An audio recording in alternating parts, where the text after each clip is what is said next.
Creating a really good main character is something that gives writers more trouble than pretty much anything else. It is common for a writer to create a main character and then expect a good story to make the character better. But that's not the way it works because, like I've said before, the main character is the story. So if your main character is mediocre, then your story will be mediocre. It's not the job of your story to build up your main character, it's the job of your main character to build up your story. Time for another of my little tales.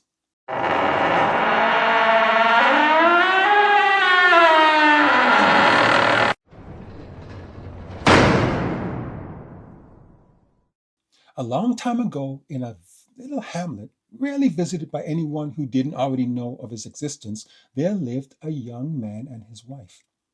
They had been married for the better part of 2 years, and during most of that time, they had devoted their spare time to bringing a child into the world.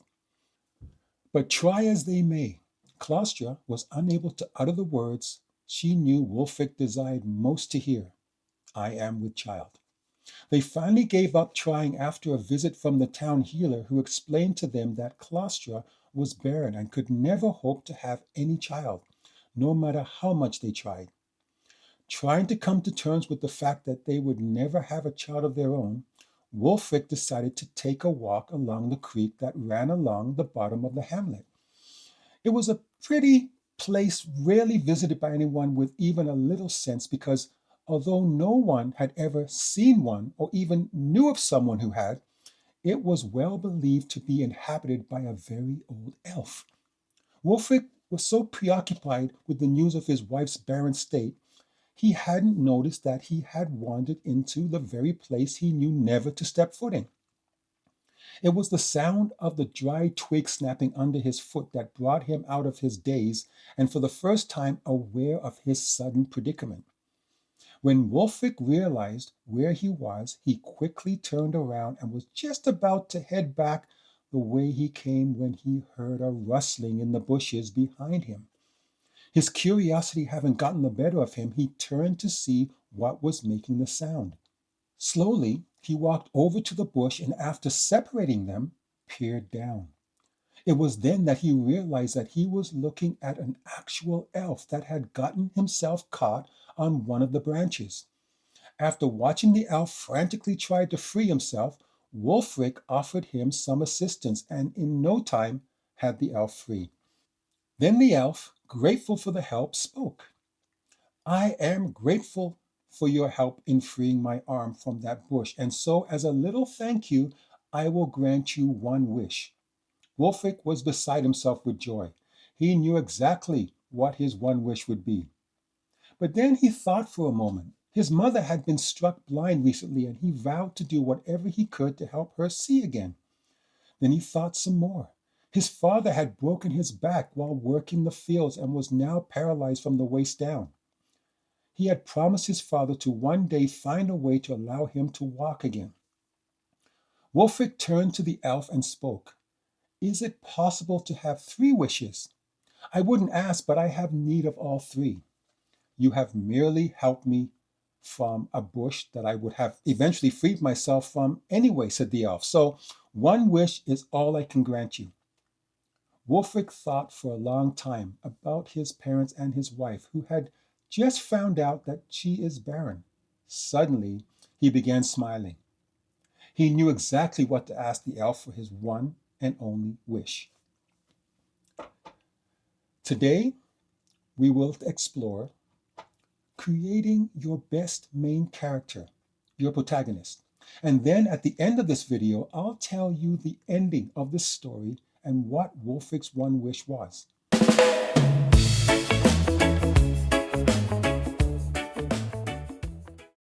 If you're not sure what I mean by it's the job of your main character to build up and carry your story, let me give you an example of how a good main character is the key to a successful story. Let's take an obvious example. What do you think would happen to a story if Superman, the main character, was replaced with, oh, I don't know, a New Jersey cop? Lex Luthor would have a field day with him. Sure, He might be a great cop in the right setting, but as far as superhero stories go, he just wouldn't have what it takes to lift locomotives, fly faster than a speeding bullet, or fly at all. And he wouldn't have that background story that has Superman fans so captivated. It wouldn't matter how much you might try to build your character off of the abilities of your story. Superman is the story, and therefore the story can only be as good as Superman. Let's change things around. In the Die Hard story, what if John McClane wasn't a New Jersey cop, but instead Superman? Since John McClane's job is to kill bad guys, who better to do that than an invincible superhero, right? Wrong. The reason that the Die Hard franchise is so successful is because, like the title suggests, he is hard to kill. The bad guys are always trying to kill him to get him out of the way, but by usually dumb luck, he always seems to outwit them. If you put Superman in his place, unable to be killed, it would change the entire concept of the story. The bad guys wouldn't be trying to kill him because, as Superman, they would already know that that would be futile. And they would instead just try to avoid him, changing the whole scope of the story. Superman is a great main character in any of the Superman stories, but would only hinder the effectiveness of any Die Hard story. On the other hand, although John McClane might ruin a Superman story, he is in his element in his own Die Hard stories because he is the story and successfully delivers exactly what that story needs. When you sit down and think about the great characters that you're going to write about, you first need a situation to put them in. There has to be a basis for the type of character that you intend to create. Every character can be great in the correct story, but if the story isn't great for the character you have in your mind, then both your character and your story will suffer. Jason is great in the Friday the 13th stories. It's hard to find a better fit. That's why they made so many of them. 12, I think. But as great as Jason might be in that horror story, try putting him as the main character in the musical My Fair Lady. Ugh. I was just picturing Jason in a dress. Suffices to say, combining the two, you would have taken a classic character and classic story and ruined them both. Ever heard the term a fish out of water? Well, this would be like Jaws starring in The Lion King. The tagline would no longer read, "You're gonna need a bigger boat." But instead, it might be, "A shark has taken our place in the circle of life."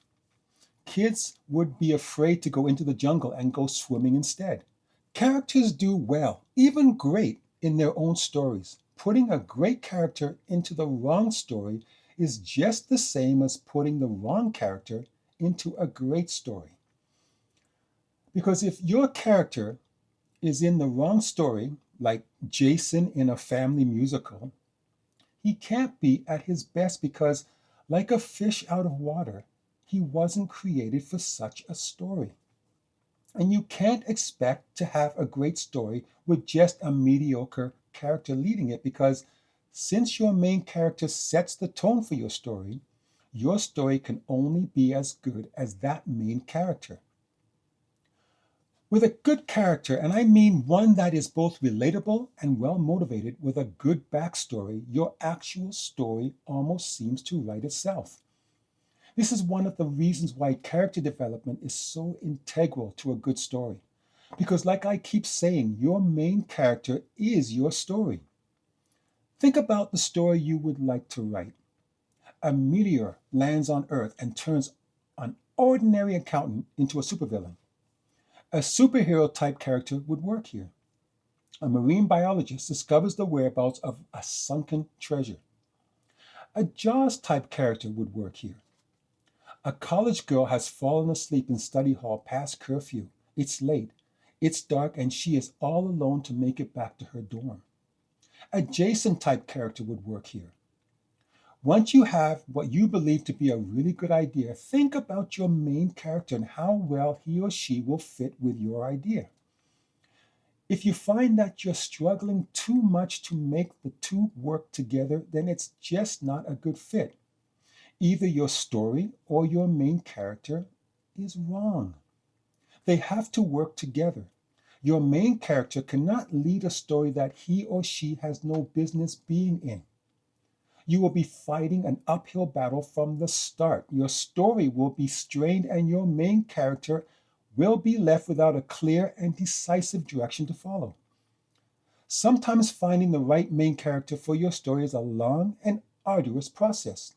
Starting off with the wrong fit will cause you to spend most of your time trying to make it work, and this will undoubtedly cause tension in your writing. Think of putting a square peg in a round hole. With enough effort, you might just be able to make it fit, but you would have spent a large amount of time doing so, and in the end, you will be left with a messed up looking square in a round hole. If you had simply waited until you found a round peg for your round hole, not only would you have saved a lot of time and effort, but the end result would also be much more pleasing. Because your emphasis would have been more on trying to align a mismatched main character with your idea, the creation of your story would suffer. Chances are you would end up spending a needless amount of time trying to make sense where there really is none. Writing is supposed to be enjoyed by the writer.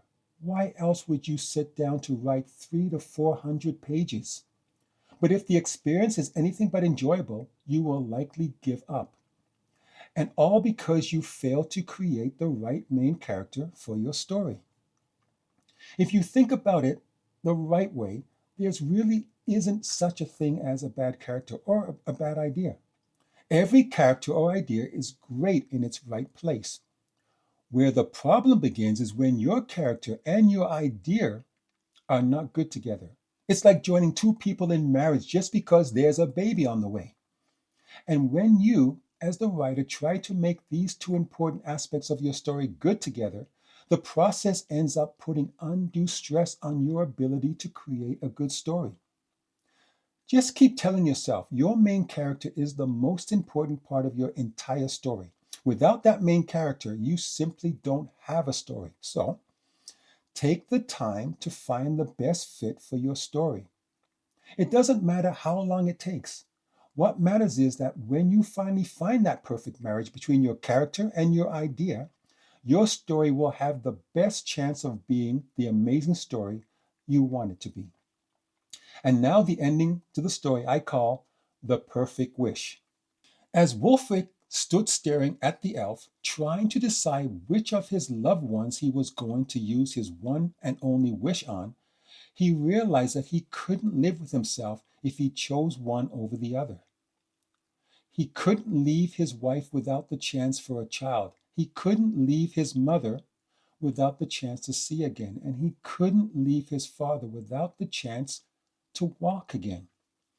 Suddenly, he had an idea. I now know what my one wish will be, he told the elf.